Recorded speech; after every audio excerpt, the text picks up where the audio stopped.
محمدا رسول الله. Assalamualaikum warahmatullahi wabarakatuh.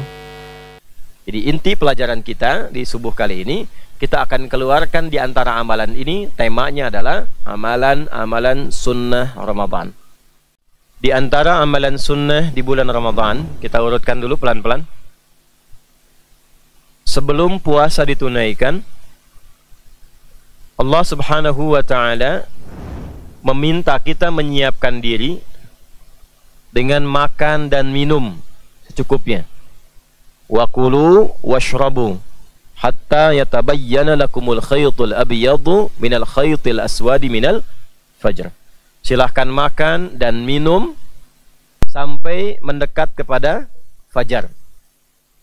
Nabi memberikan penjelasan aktivitas makan dan minum itu disebut dengan sahur namanya. Apa namanya? Sahur. Tadi sahur tidak? Baik. Jadi yang pertama, sahur itu adalah di antara amalan sunnah di bulan Ramadan. Sunnah itu artinya begini, kalau kita kerjakan dapat pahala. Jelas? Satu. Kalau kita kerjakan dapat apa? Nah, dikerjakan di luar Ramadan dengan dikerjakan di dalam Ramadan itu beda. Misal, kita ingin puasa Senin, tapi di luar Ramadan, lalu sahur dulu. Mengerjakan amalan sunnah itu dapat pahala. Sekali dikerjakan 10 kebaikan. Man jaa'a bil hasanati falahu asyru amsalihha. Quran surah 6 ayat 160. Tapi kalau dikerjakan di Ramadan, itu dikalikan lipat lagi, ya, minimal setidaknya au kama aradahu subhanahu wa ta'ala, ya, itu setidaknya kali 10 kali lipat lagi. Jadi bisa dibayangkan tuh, ya. Biasa dapat pahala A, ketika masuk Ramadan sahur, itu pahalanya digandakan lebih daripada sebelumnya. Ya, satu bagian ya. Awas, ini kapan lagi makan dapat pahala tuh? Ya, minum dapat pahala. Pahala itu nanti kelihatannya sebelum meninggal. Ya. Meninggal itu tandanya matanya terpejam. Tuh ya. Tidak sadar tuh, ya. Dan nggak bangun lagi tuh, ya. Coba cek teman di sampingnya, kalau ada yang mata terpejam, tidak sadar, ya, cek. Kalau nggak bangun lagi, nanti kita sholatkan sama-sama itu. Ya, ini masih sadar, ya. Jadi yang pertama kita sampaikan, pahala itu dimunculkan oleh Allah kepada kita saat sakaratul maut. Ditampakkan langsung surganya, hasil dari amalan kita. Ya, itu ada di Quran surah 89 ayat 27 sampai 30. Ya ayyatuhan nafsul mutmainnah irji'i ila rabbiki radiyatan mardiyah fadkhuli fi ibadi wadkhuli. Nah, ibadi itu sifat ibadahnya. Yang rajin ibadah itu namanya abdun, jamaknya ibadun. Jelas ya? Ya. Engkau golongan hambaku yang rajin ibadah. Karena itu pulangmu baik, husnul khatimah. Ini aku tampakkan hasil ibadahmu, ini pahalamu, ini surganya. Wadkhuli jannati. Nanti yang rajin puasa ditampakkan pintu masuknya ar-rayyan. Yang rajin tahajud dibuka, tampakkan pintu sholat tahajud, babu tahajud namanya. Ditampakkan saat akan wafatnya. Itulah yang menjadikan ahli ibadah yang benar itu ketika akan meninggal senyum dan sesuai ibadahnya. Ahli Quran mau meninggalnya tuh tilawah. Ya, pernah lihat ya, sekarang ditampakkan tuh banyak di YouTube tuh, mau meninggal bisa baca Quran dulu tuh. Ya. Ahli sholat meninggalnya dalam keadaan sujud. Ya. Ahli sedekah, ada yang sudah memberi tiba-tiba pulang meninggal. Gitu ya. Nah, jadi biasakan kebiasaan yang baik, dengan itulah kemudian kita diwafatkan. Ya, kembali kemudian ke waktu sahur. Diberikan pahala yang sangat luar biasa. Satu, keutamaan sahur. Allah berikan pahala dengan niat kita menunaikan itu dengan ketaatan kepada Allah dan Rasulnya. Satu. Dua, kalau cara sahurnya ikut arahan Nabi. Saya ulang ya. Kalau cara sahurnya ikut arahan Nabi, maka ditambah bonus. Bonusnya mendapatkan cinta Allah plus ampunan dari semua dosa yang pernah ia kerjakan. Itu ada di Quran surah ketiga Ali Imran di ayat 31. Yuk sama-sama yang sudah hafal.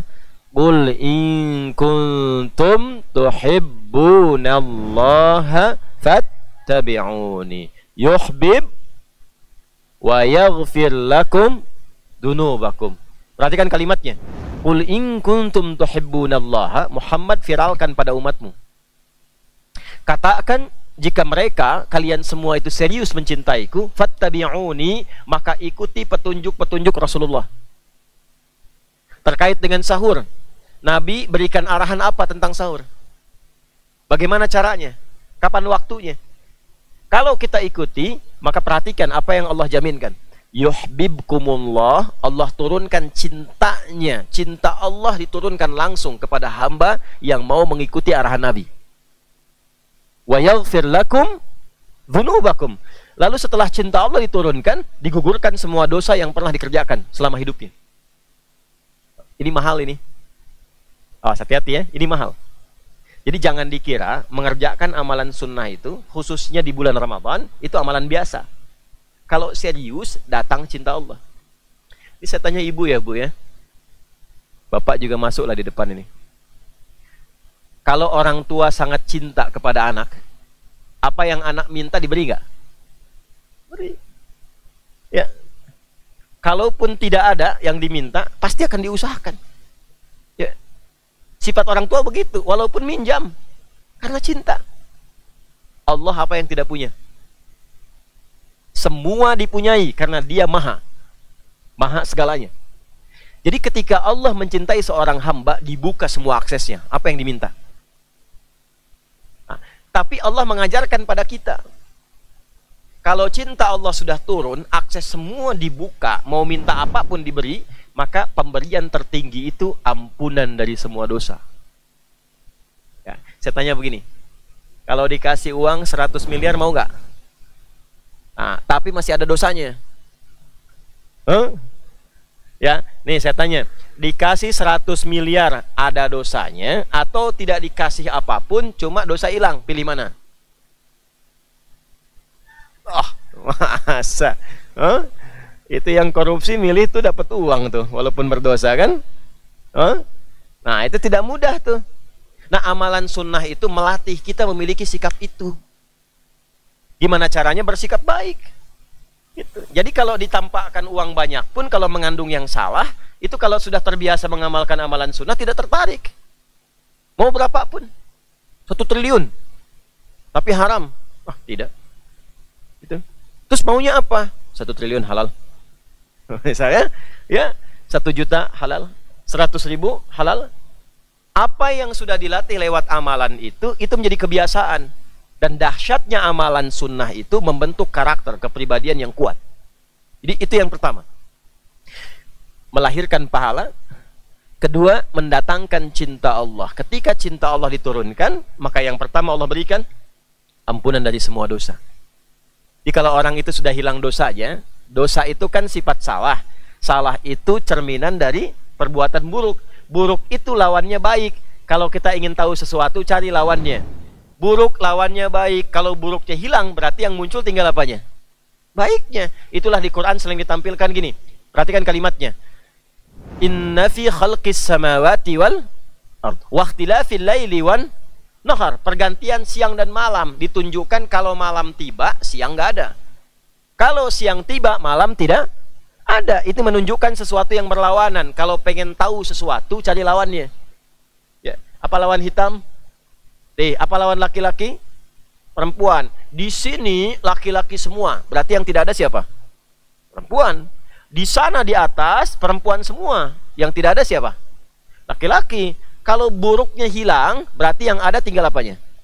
Baiknya. Jadi kalau orang diampuni dosanya, artinya hilang buruknya, tinggal muncul yang baiknya. Kalau sudah baik, dikasih harta berapapun digunakan pada yang baik. Dikasih jabatan apapun, pasti kebijakannya baik. Dikasih ilmu seluas apapun, pasti berbaginya baik. Nah, itu pondasi yang mahal. Jadi maaf nih ya, para ayah, ibu, dan teman-teman dimanapun berada, puasa itu membentuk karakter. Kalau seseorang sudah menjadi baik, maka semua yang ia kerjakan dalam hidupnya otomatis baik. Baik, kembali ke arahan Nabi tentang sahur. Yuk dibuka Dan diketahui saja dulu ya, Imam Al-Bukhari mendokumentasikan arahan Nabi tentang sahur ini dalam salah satu pembahasan di kitab Sahih beliau, masuk dalam Kitabus Siyam, topik tentang pedoman menunaikan ibadah puasa. Di antara pedoman itu terdapat beberapa subtopik, ada banyak hadis. Di antaranya tentang babus sahur. Bab subtopik cara dan waktu menunaikan makan apa? Sahur. Ya, saya langsung ke hadisnya. Qala sallallahu alaihi wasallam, Nabi sallallahu alaihi wasallam pernah bersabda, perhatikan kalimatnya, tasahharu fa inna fis sahuri barakah. Tasahharu fa inna fis sahuri barakah. Tasahharu ini sering diterjemahkan begini, makan sahurlah kalian. Fa inna fis sahuri, karena dalam makan sahur itu barakah, terdapat berkah. Ya, pelan-pelan ya. Apa itu makan sahur? Makan sahur adalah makan yang dilakukan di waktu sahar. Waktu sahar itu adalah waktu singkat menjelang fajar, kurang lebih 15 menit sampai dengan 30 menit. Misal, tadi subuh jam 4.43 waktu Mira di Banten. Kalau kita terapkan waktu saharnya, maka kurangi kurang lebih 30 menit lah. Ya. Berarti kurang lebih jam 4:15 menit. Nah, 4:15 menit itu waktu sahar namanya. Jamak dari sahar itu asharun. Ashar. Yo, siapa yang bisa nemukan ayat di situ ada kata ashar, angkat tangan. Yang perempuan boleh langsung suara. Siap gitu. Ashar, coba temukan. Hitung sampai 3. 1, 2, 3. Waktu habis, hilang 100.000. Ya. Quran surah ke-51 yang tadi Ustaz bacakan dalam sholat subuh. Ayat 18. Wabil ashari hum yastaghfirun. Ya. Satu lagi, Ustaz kasih bocoran alus nih. Ya. Di Ali Imran yang ayat 17. Cepat. 1, 2, 3. Waktu hampir habis. Ya, habis betulan. Ya. As-sabirina was-sadiqina wal-qanitina wal-munfiqina wal-mustaghfirina bil ashar. Ya. Nah, ada waktu menjelang fajar namanya sahar. Semua kegiatan yang dikerjakan di waktu sahar disebut dengan sahur namanya. Jadi yang pertama, petunjuk Nabi, makan sahur itu kalau mau dikerjakan, lakukan menjelang fajar. Ya, jangan terlalu awal. Kalau terlalu awal boleh tidak? Boleh. Boleh saja, nggak apa-apa. Tapi tidak masuk kategori dari pedoman Nabi. Makan tetap makan. Kenyang tetap kenyang. Tapi kalau kita ingin dekatkan dengan sunnahnya, petunjuknya Nabi, dan nanti lihat apa manfaatnya, maka lakukan di waktu apa namanya? Sahar. Ya, apa yang kita dapatkan di situ? Fa inna fis sahuri barakah. Kalau makannya waktu sahur, dapat berkahnya. Kalau makannya di luar sahur, misal 2:30 udah makan, boleh tidak? Boleh. Jam 2 makan, boleh tidak? Boleh. Ya, karena ayatnya juga umum, wakulu washrobu, silahkan makan, minum senyamannya. Hatta yatabayyana lakumul khaytul abyadu minal khaytil aswadi minal fajar, sampai dekat-dekat ke fajar. Ya, masih umum sifatnya, silahkan saja. Tapi potensi mendapat berkahnya menjadi berkurang. Jelas? Nah, kalau kita ingin makan, dekatkan itu ke waktu-waktu yang disebut dengan waktu sahar namanya. Menjelang apa? Fajar. Baik, jelas waktunya. Jadi kalau mau makan sebelum puasa, makannya di waktu apa namanya? Sahar. Untuk itu makannya disebut makan apa? Sahur. Baik, kalau orang makannya di waktu sahar dan dia kerjakan sahur, maka kata Nabi, fa inna fis sahuri barakah. Dalam sahur itu ada berkah yang Allah berikan. Dah, apa itu berkah? Kembali dimulai dengan 100.000. Ayo, yang di atas, yang perempuan. Ya, anak-anak yang SD ya. Kalau dibisiki oleh orang tua atau gurunya, maka gugur hadiahnya. Baik. Barakah, kita memang belum belajar untuk tambahan. Barakah untuk orang tua dan teman-teman dimanapun berada. Ziyadatul khair. Ziyadatul khair wastimraruhu. Itu lengkapnya demikian. Ya. Meningkatnya hal-hal baik dan konsisten dijalankan selama berkehidupan. Meningkatnya hal-hal baik dan konsisten dijalankan selama berkehidupan. Coba lihat pelan-pelan ya. Ini ilmunya agak mahal. Saya mohon izin untuk fokus sebentar. Dan teman-teman juga dimanapun berada. Ini bagian yang terpenting yang ingin saya uraikan. Tasahharu, kata Nabi, makan sahurlah engkau. Kerjakan di waktu sahur. Fa inna fis sahuri barakah. Maka sungguh aku tegaskan, kalau engkau kerjakan makan itu di waktu sahur, terdapat keberkahan di dalamnya. Berkah, seperti kita ulas tadi, bertambahnya nilai kebaikan, saat yang sama konsisten dikerjakan selama berkehidupan.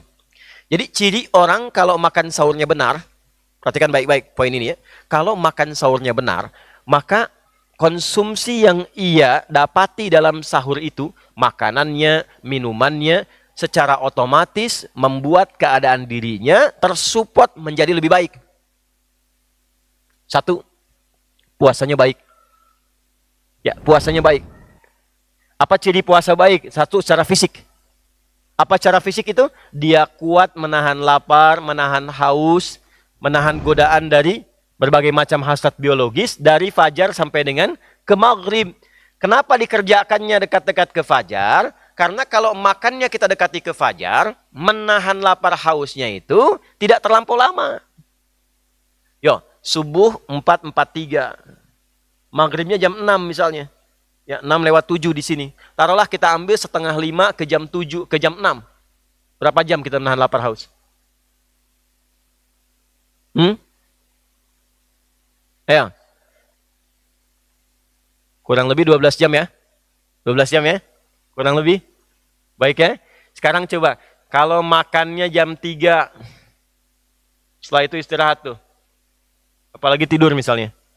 Stamina menurun. Ya. Makan jam 3. Lalu buka jam 6. Berapa lama tahan lapar hausnya? Nah, tambah lagi 2 jam. Maka kenapa rahasianya dekatkan ke dekat fajar di waktu sahar? Supaya kita mampu menahan diri lebih kuat dibandingkan dengan waktu-waktu selainnya. Jelas di sini? Nah, itu satu. Yang kedua, selain baik secara fisik itu berkah. Baik secara fisik. Yang kedua, baik juga secara rohani, spiritual. Karena energinya makin banyak, makin kuat, amalnya pun makin banyak. Ya. Ciri-ciri makanan berkah itu begini, cirinya. Kalau kita makan, walaupun sedikit, itu jadi energi dalam tubuh kita, diolah jadi tenaga, jadi energi. Energi itu melahirkan tenaga, tenaga itu dipakai apa? Ya, ada orang makan, hasil makannya jadi tenaga, tenaganya dipakai bohong. Tenaganya dipakai korupsi. Tenaganya dipakai mencuri. Itu tandanya makanan yang ia makan tidak berkah. Bukanlah. Minuman yang ia minum tidak berkah. Ia makan jadi tenaga. Tenaganya digunakan mencela orang. Itu tandanya tidak berkah. Ya. Karena pengertian berkah sendiri itu adalah munculnya sifat-sifat baik di dalamnya. Jadi kalau pakaian ini berkah nih, ini pakaian berkah. Nggak akan digunakan maksiat. Pakai untuk tutup aurat. Bukan untuk buka aurat. Ya Bu ya, hati-hati tuh. Anak-anak misalnya dikasih pakaian. Pakaiannya membuka auratnya, itu tandanya pakaian itu tidak berkah. Awas teman-teman dimanapun berada ya. Saya pengen ikut model, bagus. Tapi model yang membuka aurat tidak bagus. Beli mahal-mahal. Sampai ke Paris, sampai ke London dan sebagainya. Sampai ke Italia, modelnya berkembang, bagus. Nggak apa-apa, bagus modelnya. Tapi ketika pulang ternyata aurat terbuka. Alih-alih ditutup, dibuka. Itu tandanya walaupun mahal, tidak berkah dia. Jelas? Pakaian, kita gunakan sholat. Kita gunakan ibadah. Gunakan mencari nafkah dengan niat mencari yang halal. Gunakan tilawah, gunakan merawat anak, tutup aurat, berkah pakaian itu. Sekarang coba cek makanan, minuman yang kita hadirkan dalam keseharian kita, kalau ingin melihat ada berkahnya tidak, tinggal dicek dari yang makan dan minumnya. Ya. Jadi kalau ada yang makan dan minum di anggota keluarganya dan berubah dia, ya, dari sifat-sifat kebaikan standar yang melekat kepadanya. Kalau anak belum hisab tuh nggak taat diri dimulai sejak bangun tidur sudah baik. Itu pesannya. Di orang Islam itu dilatih lewat puasa, bangun tidur itu sudah punya sifat baik. Jangan sampai bangun tidur pikirannya tidak baik. Bangun tidur rencana kegiatannya tidak baik.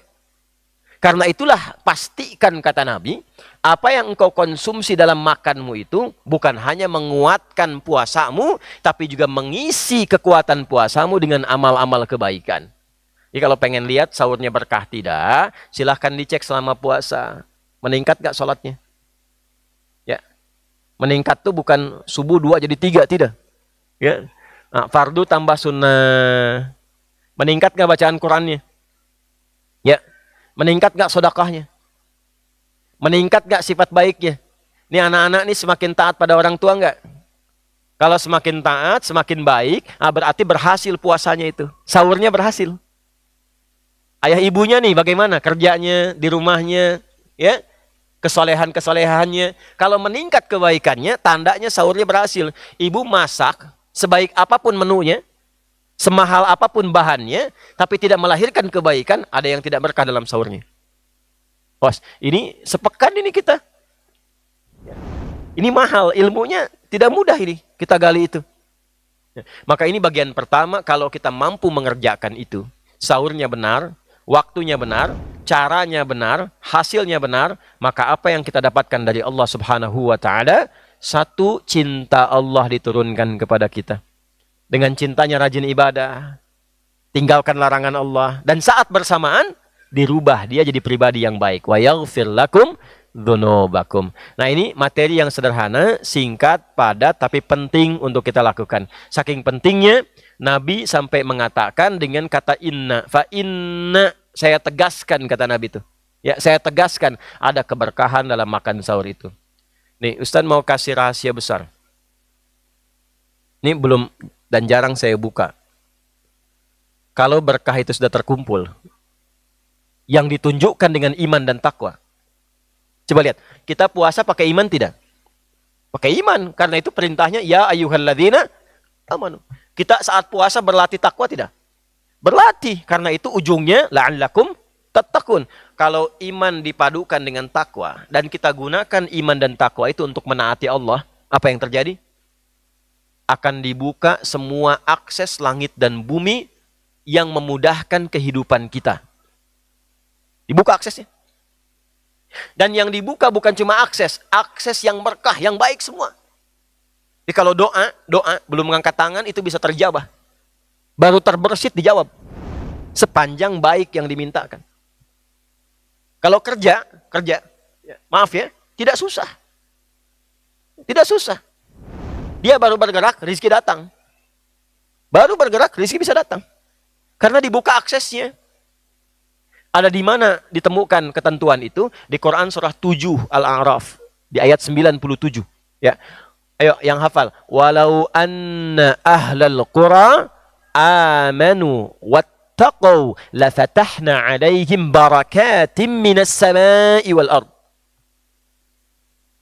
Kalaulah bukan 1-2 orang, satu penduduk negeri sekampung. Ya. Ini sebanten nih. Pandeglang, Serang, ya, masuk Tangerang, Cilegon, Merak dan sebagainya, atau yang di Bekasi, yang di Medan, di Madura, yang di luar negeri, itu kompak bikin. Kenapa Quran mensupportnya walau anna ahlal qura? Kenapa disupportnya itu berjamaah? Ingin memberikan kesan, salah satu maknanya, kalau soleh jangan sendirian. Ya, suami soleh aja istri, aja anak-anak. Tetangga soleh, tunjukkan kesolehannya pada yang lain supaya terbawa. Ya, supaya semua jadi soleh. Kalau semua jadi baik, imannya bagus, takwanya bagus, kata Allah, bukan cuma kamu fulan. Bukan hanya engkau fulan. Teman-temanmu, tetanggamu, kerabatnya pun akan dibuka aksesnya oleh Allah. Apa yang dibuka? Barakatim minas sama'i wal ard. Semua yang baik di langit di bumi. Ya, kalau nggak percaya ya, nih bikin komunitas nih orang tua santri nih ya. Silahkan bikin komunitas. Komunitasnya khusus untuk berlatih menaati Allah. Ya, mulai dari rajin tahajud, misalnya ngingatkan, baca Quran ngingatkan. Itu demi Allah saya katakan keberkahan akan datang. Satu, ketenangan, yang kedua sifat berbagi. Ya, yang beli mangga si fulan, yang dapat makan si fulan. Itu otomatis tuh. Buka usaha baru bisa berbagi tuh. Ya, karena dibuka aksesnya. Allah buka. Nggak percaya silahkan cek. Nggak percaya silahkan cek. Ya. Kata Allah itu sederhana, walau anna ahlal qura amanu wattaqau, iman dan takwa, la fatahna alaihim barakatim minas sama'i wal ard. Semua yang baik aku buka aksesnya. Cuman sayang. Ya. Ayo coba yang hafal, lanjutkan ayatnya. Siapa? Ustaz, lanjutkan ayatnya. Keras, yang keras. Puasa. Yang keras bacanya, puasa ya. Walakin kadzabu, cuman sayang. Ya, nggak dikerjakan. Ya saya tanya begini, kita yakin nggak dengan Allah? Yakin Allah Tuhan? Yakin Maha Kuasa? Kalau Allah berfirman pasti benar nggak? Pertanyaannya, Allah sudah berfirman, kenapa nggak dikerjakan? Walakin kadzabu, cuman sayang kalau nggak diikutin kata Allah itu. Malah ada yang ingkar. Ya katanya yakin, dikasih tahu malah bilang, masa sih? Nah, kalau masa sih itu artinya belum yakin. Makanya dibuka dengan keyakinan, amanu, yakin dulu. Ya. Walakin kadzabu, cuman sayang. Banyak yang ingkar, yang nggak percaya, nggak dikerjakan, nggak dilakukan. Dulu orang dengar ayat sami'na wa ata'na, karena itu berkah semua hidupnya. Bilal jadi berkah, Umar jadi berkah, Ali jadi berkah, Abu Bakar jadi berkah radhiyallahu taala anhum jami'an, semua berkah. Kenapa? Sami'na wa ata'na. Sekarang beberapa umat sami'na wa nanyaina. Kami dengar, kami klarifikasi dulu. Kami dengar, kami tanya dulu. Kami dengar, kami perjelas dulu. Kalau menguntungkan secara pribadi kerjakan. Kalau capek nawar. Nah itu makanya nggak dapat sempurna. Sebetulnya teorinya sederhana. Yang punya dunia siapa? Allah. Baju dunia bukan nih. Makanan dunia bukan. Kalau pengen dari ujung kepala nih, mumpung kalian masih kecil-kecil nih ya, adik-adikku ya, anak-anakku, mumpung masih kita baru mulai belajar. Kalau pengen dari ujung kepala sampai ujung kaki, dimudahkan oleh Allah, dikasih. Ya, kasihnya bukan malaikat langsung turun, tidak. Ya, nanti lewat hamba yang lain, si fulan datang dari ujung kepala tuh, peci Allah kasih, nggak beli. Kacamata Allah kasih, baju Allah kasih, sampai sarung, sampai kaos kaki. Gampang kuncinya. Dari sekarang kalian dekati Allah, rajin sholat. Selesaikan Al-Quran. Ngantuk, lawan. Ya, setan pasti tidak mau itu. Baru pegang mushaf, sudah ngantuk. Pegang bola, segar lagi kalian. Coba kasih bola ini sekarang, lari semua. Ya, nah, setan begitu. Ya. Itu hobinya dikasih begitu. Hobi apa? Hobi main golf? Hobi bulu tangkis? Itu kalau baca Quran ngantuk, dikasih bat itu, ya bisa main. Dikasih raket bisa main. Itu, ya. Gimana hobinya? Di situ setan masuk. Ya Bu ya. Gitu. Jadi apa yang dikatakan pertama kali? Sahur itu merubah pribadi kita lebih baik. Sahur itu meningkatkan ketaatan kita kepada Allah.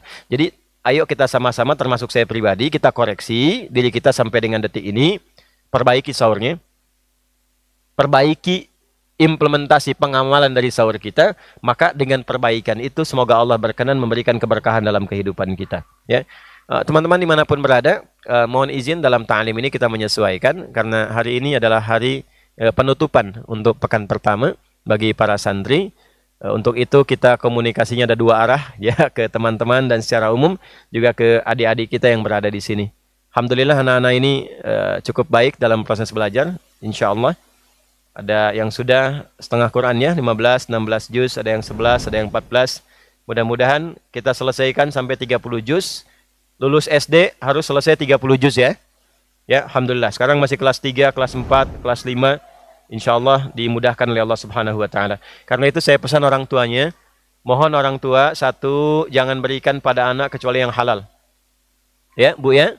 Jangan masak kecuali yang halal. Tanya suami halal tidak. Ya.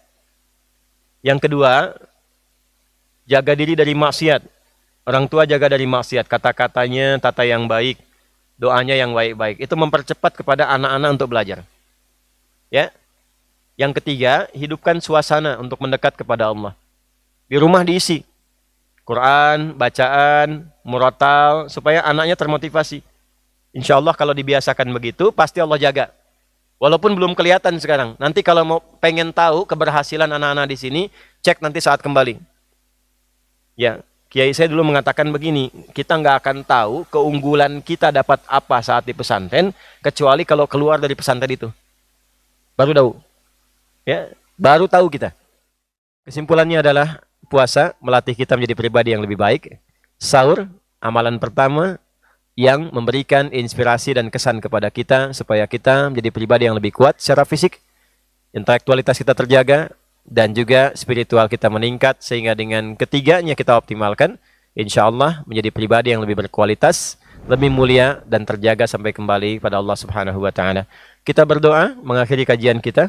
Allahumma taqabbal minna innaka antas sami'ul alim wa tub 'alaina innaka antat tawwabur rahim. Allahumma rabbana atina fid dunya hasanah وفي الآخرة حسنة وقنا عذاب النار اللهم فقهنا في الدين وعلمنا التأويل بارك لنا يا أرحم الراحمين في كل أمورنا وفي عمرنا وبارك يا الله هذا المعهد ومن حوله من الجوار يا أرحم الراحمين صلى الله على سيدنا محمد وعلى آله وصحبه أجمعين وآخر دعوانا سبحانك اللهم ربنا وبحمدك نشهد أن لا إله إلا أنت نستغفرك ونتوب إليك والحمد لله رب العالمين. Baik, kita akhiri. Assalamualaikum warahmatullahi wabarakatuh. الله ربي والإسلام ديني ومحمدا رسول